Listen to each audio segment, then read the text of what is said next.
Hello and welcome to Knights at the Game Table. Tonight we are playing Magic the Gathering. I'm Kevin, this is REA. We are going to be commenting tonight as Morgan brings his previously mono-green creature deck, but he's splashing red now for Sarkhan's Unsealing, new card from M19. And he's going to be taking on Charles's Grixis Dragons deck, featuring the brand new Nicol Bolas. Who's going to win? Watch the episode and find out.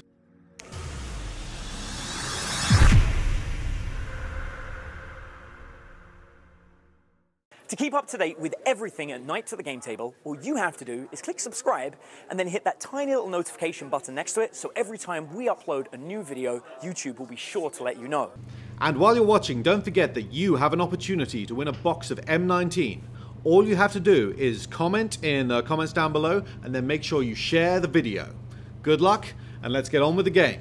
Okay, so we got Charles versus Morgan this week, and they're ready to play rock, paper, scissors. They're both playing beatdown decks, is that right? Or pretty much. Or is it more mid-range creatures? Well, the deck that Charles is playing is basically a mono-green deck that plays pretty much one red card, Sarkhan's Unsealing, which is pretty awesome if we get to see it. And Morgan's deck is a mid-range dragons. I'm sorry, Morgan's playing the Sarkhan's Unsealing deck, and Charles is playing, let's say, a mid-range dragons deck that can play one of the most awesome dragons ever, Nicol Bolas the Ravager. Okay. So hopefully we get to see more of Nicol Bolas soon. Yeah, so it looks like Charles actually has a copy of that very powerful dragon in his hand, which is always a good thing. At the same time, though, it looks like his mana is slightly awkward. This is a deck that requires 3 different colors of mana. It's a Grixis deck. Nicol Bolas costs 3 different colors. Is there any mana ramp in that deck to get it online? Not exactly. There is some in a very strange way.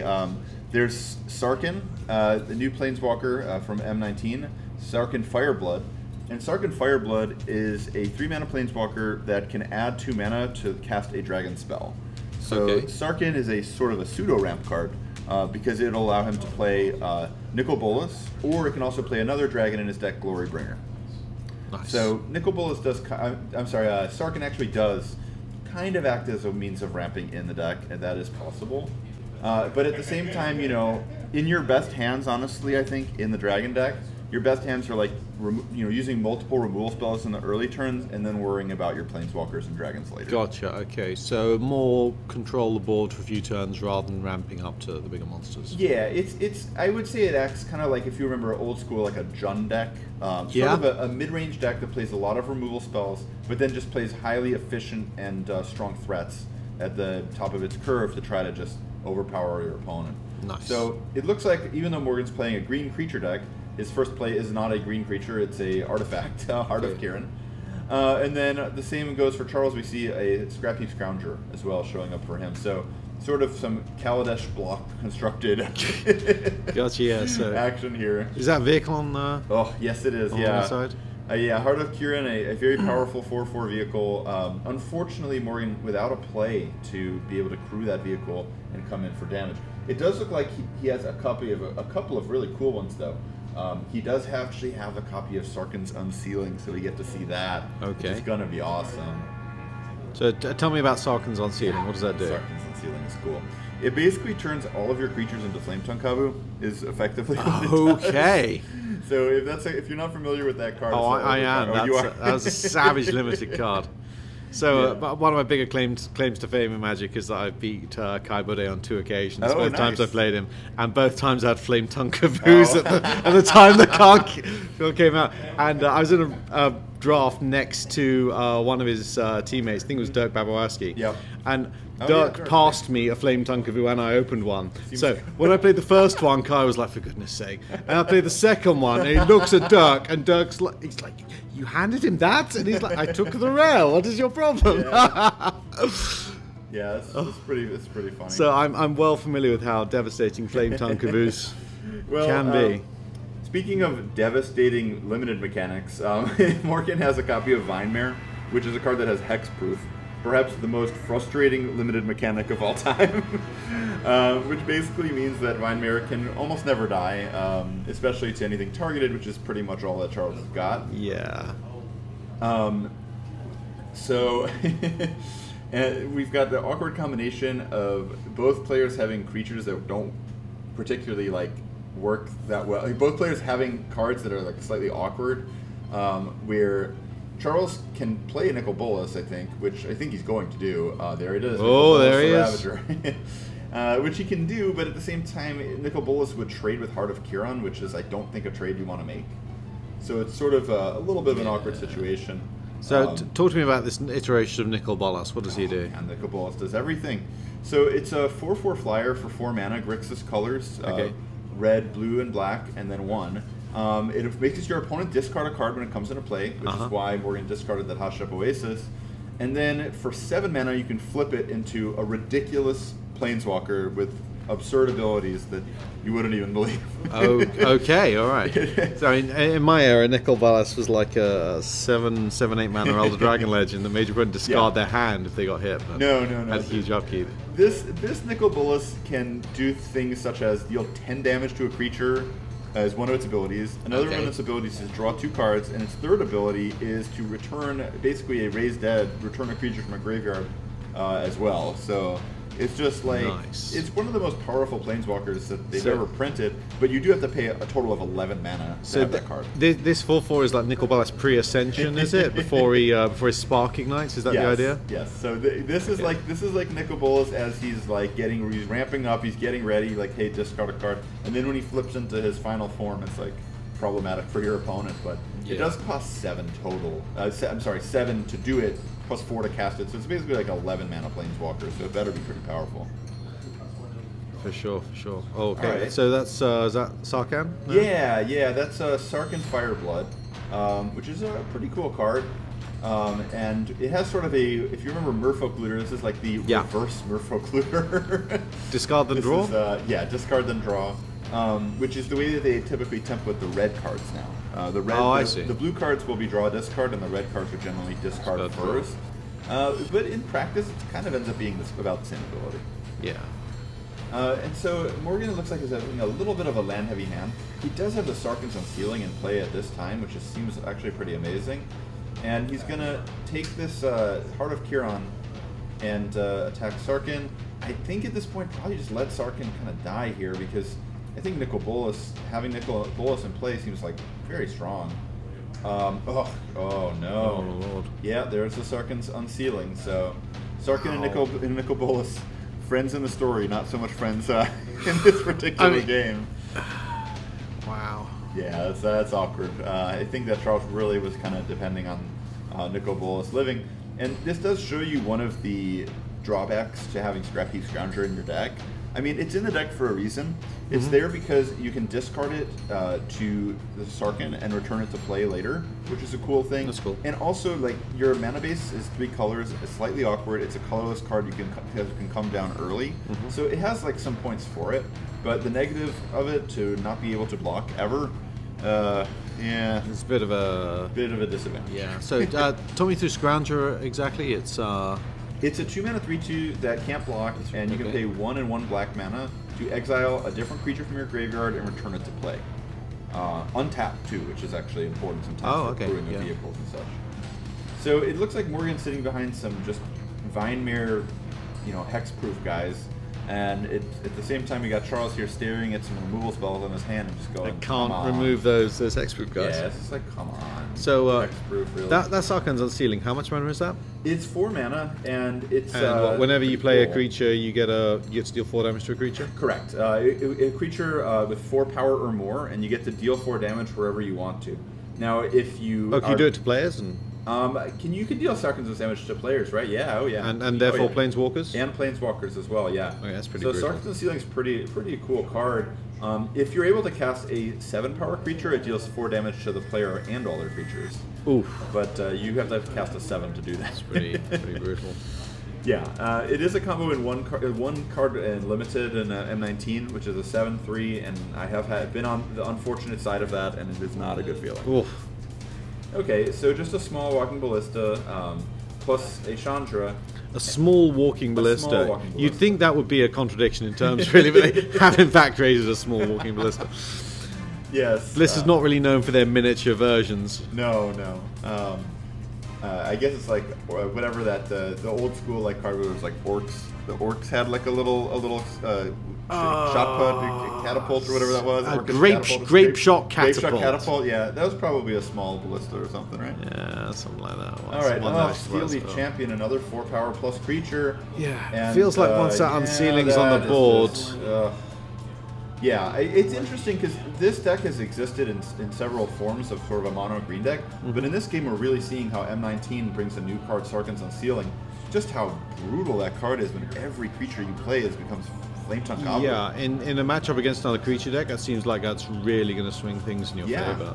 Definitely. I mean, this green deck against Nicol Bolas, like the mono green version that doesn't play any red cards, the mono green version is going to struggle with Nicol Bolas. It probably can't remove it very well at all. Yeah, for sure. But in this game, we just saw Nicol Bolas come down and just get immediately put in the graveyard from Sarkhan's Unsealing. Yeah, he got tongued and went to the graveyard in shame. Yeah, so now Charles is just sitting here with a lonely Scrap Heap Scrounger, just, wishing it could block, but just not having the ability to do it against what just seems like a million threats on the left here from Morgan. Wow, yeah. I don't even know how he gets through this. He's going to need a mass removal spell of some kind. Does he have anything like that? I don't think so. There are some versions of this deck that play that kind of card. They play Hour of Devastation, which is a 5 damage to all creatures and planeswalkers too. But I don't think this particular list of this deck, I don't think it plays that. Yeah, without something like that, he's on the ropes here. Yeah, he's in some amount of trouble. He's got a can't block guy and a 1/1 against, I believe, I'm counting 19 power total. Just a lot of stuff. Yeah. Bronto does not target the Unsealing, but it does do some good stuff. Yeah, that's gonna be a lot of damage. I think Charles technically does live. Take 19.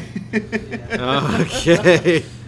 Okay, no, not take 19. All right, okay, take 14. Is he out of cards now, Charles? Yeah, his last card is that Aura Flooring, and recognizing that he has no way whatsoever to come back from that. Without some kind of wrath, he's done. Yeah, we're just gonna move on to the next game. Okay, all right. But you know what? We did get to see a powerful effect from our new set M19 there. Yeah, that was that Flame Tongue Kavoo charm called again? Sarkhan's Unsealing. Sarkhan's Unsealing. Yeah. In my country, we call an unsealing a floor. Oh, really? That's an unsealing? An unsealing, yes. That's. I didn't know that. Oh god, that was awful. I guess that's Sarkhan's. But yeah, Sarkhan's Unsealing, so that seems very powerful. So you think we might see that on the tournament scene coming? It's an interesting thing. Decks. I do think it does destabilize the mana of a deck that would be otherwise. Oh, hang on, what's going on here? We're looking at a card here. What are we doing? Glorybringer. Oh, non-dragon. Oh, thank you. Yes. Oh, that's a very good point, Morgan. Thank you. Yeah. Morgan brings up a good point here, which actually is something we should talk about, which is that Glorybringer cannot target dragons, which with Nicol Bolas in the format is very annoying because it can kill anybody except for the one guy you want. Really want to kill. Yeah. So, but that's his drawback. But I think the Unsealing overall is a good thing for the deck, but it does make the mana base less stable from being a monocolored deck to having to play multiple, comes into play tap lands to essentially play one card. Can be annoying from a tempo perspective. Yeah. Although, supporting a second color doesn't seem like the biggest drawback in the world. You do have a triple green card in your deck of Steel Leaf Champion, which is a green. Okay, that's also annoying. So basically that means you can't play Mountain in your deck at all. So now you have to play comes in the tap dual lands of some number in order to make this splash happen. Okay, so there is a cost. So there is some cost to it, but at the same time, in that game we just watched, I mean that was just that card. It defined the game. It just killed everything on Charles' side of the board. I think for Charles these Vine Mares would have presented a problem anyway, because without all his removals pretty much targeted, so those Vine Mares were going to be kind of a thorn in his side. But if he had not, without the Unsealing though, the Nicol Bolas would have gone unchecked, probably flipped, and then we would have seen a very different game. Yeah. So is there a version of Charles's deck that would run more ramp and less targeted removal? Not really. Unfortunately, in these colors, there's not really access to a lot of mana fixing. The best you can do is kind of Sarkhan himself, which he does have, or there's like Dragon's Horde, but that's not a great construction. He doesn't card. have access to Birds of Paradise or whatever the modern No, equivalent is. I don't. No. It's just a Grixis deck It's with just not in the colors. very few ways to fix your mana. So that's kind of the drawback of the 3-color deck, is that it does play a lot of tap lands. It does play a lot of colors. It can, kind of at times kind of like peter out and not just get there like we saw there. But the flip side of it is it's a 3-color mid-range deck where its spells, like pound for pound, are probably more powerful than anything your opponent can. All right, so okay. Charles, it looks like he's going to play first. And so if you're playing like a confusing mana base of 3 colors, what are you thinking about? What are you doing? I'm hoping my opening hand is cooperative. Yeah. Is my primary thing, yeah. Oh yeah. I mean, these kind of decks definitely are going to mulligan more often, right, than most other decks. Just because you have so many hands where you don't have the right color, or you have just the awkward combination of lands that don't work together well. All right. So players have hands. Ooh, I see another pretty cool M19 card that. Yeah, I'm seeing 3 colors, but I'm also seeing 5 lands over there. It is a little land heavy, but it does have Sarkhan, which is a looter, as well as 1 removal spell and Doomfall. That seems totally fine. Yeah, I think I would actually keep this hand. Yeah, we can do that. Just because, our deck doesn't... on the draw, it would probably be a little too slow to just have our first play of the game be Sarkhan, but I don't think that Morgan can do anything too scary on turn 1 or 2 anyway. So I think here, I think I'm okay with just playing a land, probably a tapped land, and then just starting to sort of throw away lands with Sarkhan. Yeah. And try to draw into some more action. Because making your land drops and having all 3 of your colors is just very important. That's totally fine, yeah. Keelan? Starting with a turn 3 play on the play seems okay. Yeah. Oh, we got risky business over here from Morgan. Yeah, so Morgan is keeping, it looks like a 1-land hand with a 5 Has he got an elf? and a 4 mana spell. He's got an elf. He's got an elf. He does have a Llanowar elf, which is good news. And of course he drew a land off the top because he's extremely lucky. Lord. Okay, so Morgan's gonna be in business, assuming that this elf doesn't get magma sprayed or something like that. But as we know from advanced knowledge of hands, that's not gonna happen. It's not looking like a magma spray sort of day. No, and unfortunately, Charles's removal spell Doomfall is like an edict effect. So unfortunately, Doomfall more than likely gonna be just destroying a Llanowar elf, which is unfortunate. So let's see how it goes. I mean. Okay, more Sarkhans. I think that Charles has drawn all 3 copies of Sarkhan Fireblood in this game. Is that all 3? Is that all 3? Oh my gosh. So I guess we're gonna start the chain of discarding many spells. I guess we're playing Sarkhan. We're gonna discard Sarkhan to Sarkhan, I guess. Get started. I don't know what the flavor is. Does that make sense? Like you're discarding yourself? I don't know. Oh no, more can't block guys. Oh man. Oh. Yeah, this dragon deck is showing at times some of its awkwardness. Is that the right number counters on Sarkhan? Yeah, I think Sarkhan should be on 5, right? On 5? Yeah, he's on 5. There we go. Well, on 4? Yeah. Well, either way, Steel Leaf Champion is going to say sayonara to Sarkhan here. Steel Leaf Champion. How big is Steel Leaf? Steel Leaf Champion is a 5/4 for 3 mana. Wow. Creatures have come on a long way since my day.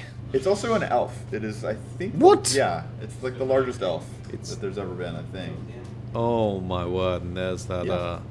There's the Sarkhan's Unsealing, which is going to make a Nicol Bolas, which would have honestly been Charles' best draw, into not so good now. No, it's assuming Charles has something in his hand, and he... Well, this doesn't look too bad, because he can play a... he can first play Heart of Kiron, and then I think he also has a Scrap Heap Scrounger. So that's kind of going to, at least threaten to maybe block Steel Leaf Champion. So that's a good thing. Mm-hmm. At the same time, though, God, we know that Morgan's deck is almost all 4+ power creatures, right? Yeah. I mean, if he just keeps on rolling creatures out, there's no way Charles is going to get back into this. Yeah, it's going to be really, really, really challenging for him to come back from this. Yeah, I think you've got to play that Scrounger. You got a crew to block the elf, yeah. So, the way this goes down is it's not terrible for Charles. he's going to end up having Scrapheap Scrounger targeted by this pre-combat Unsealed guy, probably. Oh, man. That 1 damage. Oh. Even worse. Oh, man. See, at first I thought, okay, he's going to, you know, Morgan's going to play something to destroy the Scrounger, but still be able to get, you know, Charles will still get a block in with Heart of Kiran. It turns out not so much, because Heart of Kiran is going to die to Thrashing Brontodon, and then just 5 more damage, just bam. So why is that Brontodon going straight to the graveyard? What does he do? It sacrifices itself to destroy an artifact or enchantment, so it's like a very good disenchant that's also a 3/4. Okay. Again, yes, power creep off of 90s Magic. Wow. Man, if that was a 4/3, that would be devastating. Yeah, hey, I'm pretty sure disenchant as a 3/4 is still a lot better than disenchant as an instant. Good lord, yeah. I mean, you know, if you want to disenchant built into a creature, you're looking at like a 3-mana 2/1, maybe. Yes, yeah. None of this. Yeah, he is like a giant Reclamation Sage. He's a very, very big disenchant, and although he is one of the smallest of the dinosaurs. Oh man, it looks like Charles is again just kind of like stuck on creatures that can't block and planeswalkers that care about dragons without dragons. That's a tough scenario. Yeah, he's been on the back foot for both of these games. Now he's looking. Yeah, well, I mean, I will say that the games have been a little bit like Morgan's draws have been quite good. He's had Unsealing early both games. Yeah, that's true. Which has been huge in terms of the amount of pressure it puts on him. I mean, it really shows you how with M19 this deck has a totally different dimension than when it was just playing green cards before they printed Sarkhan's Unsealing. Absolutely. Here, what we got here? More Scroungers. Yeah, these Scroungers are not what the doctor ordered in terms of blocking Steel Leaf Champion anytime soon. Ever. Yeah, or ever. Ever. Just never. Yeah, can't block is such a unfortunate ability to have. I mean, it could be. Okay. Well, yeah, you can't block, so let's get some. Yeah, I mean, we're not blocking, so we're get some damage in. There we go. And it looks like Charles may just have to pass the turn. I mean, he has Doomfall, and well, I guess he has a Sarkhan he can play. Doomfall's not going to get any better by holding on to it. Well, at the same time, maybe he wants to just discard it to Sarkhan. I mean, because Doomfall is just going to all it's going to destroy is a Llanowar Elf. Well, I mean, we've only got 3 lands on Morgan's side of the board, so you want to stop him playing those 4 power monsters. So maybe if he takes, he'll either get the elf or he'll get the elf. Yeah, so I guess he'll just take care of Llanowar Elf here and sort of just maybe rely on the fact that Morgan. If this stunts Morgan's mana, if Morgan doesn't have a 4th land, then maybe we're gonna. Oh, of course. Of course. Even in my day, that's a Blastoderm's worth of mana, so I'm pretty sure something large is going to be. Well, I think I spy like a Vine Marrow hanging out over there. But yeah, we did need to draw that land. So that play from Charles actually, if Morgan didn't have a land on top of his deck, would have. I endorse that play. I think that's fine. Is there an argument maybe he could have Doomfalled on turn 3 instead of dropping the first Sarkhan? I don't think so. The problem is that like Doomfall can also take cards out of hands too. It's like also a Thoughtseize like effect. So I think that honestly, I think being able to filter the fact that Charles' hand was just not strong at that time. I do kind of like playing the Sarkhan and sort of trying to get rid of some dead cards and then maybe trying to Doomfall. He did have all of the Sarkhans. His hand was just so awkward. I guess he didn't know the contents of Morgan's hand at that time as well, which was like he really needed the elf, but. Yeah. I mean, it's not like Charles knew that Morgan was on a 1-lander or something like we did. Plus, the other thing is that, you know, if you don't get Sarkhan in play early, Sarkhan is a very good planeswalker, but not the kind of planeswalker that really can survive a bunch of attacks or anything. It only goes up to 4 loyalty, so, you know, getting into play at an earlier turn when the only thing across the board is a Llanowar Elf is probably like a little better than playing it into a board like now where it comes down, you know, draw, discard, but it's just going to die immediately to a creature. Yeah, it's something a bit early on. I just remember from my era, you know, killing your opponent's elf on turn 1, if you possibly could, was the best thing, because you stun their mana and stop them ramping up and taking over. Yeah, Bolt the Bird, the oldest play in Magic and one of the best. Oh my god, oh no! This is the ultimate mode of Sarkhan's Unsealing! Oh my gosh, oh my gosh. So this is where Sarkhan's Unsealing does 4 damage to Charles, and then 4 damage to all creatures and planeswalkers he controls. 7 now. Oh no, it is 4. Damn. Oh, good.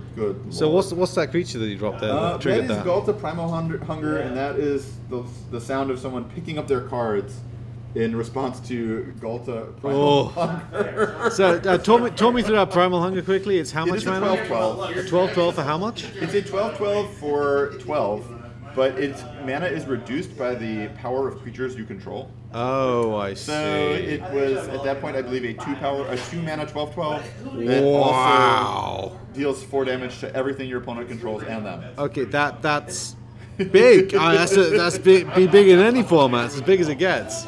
Yes, that guy, Galta, is a very large dinosaur.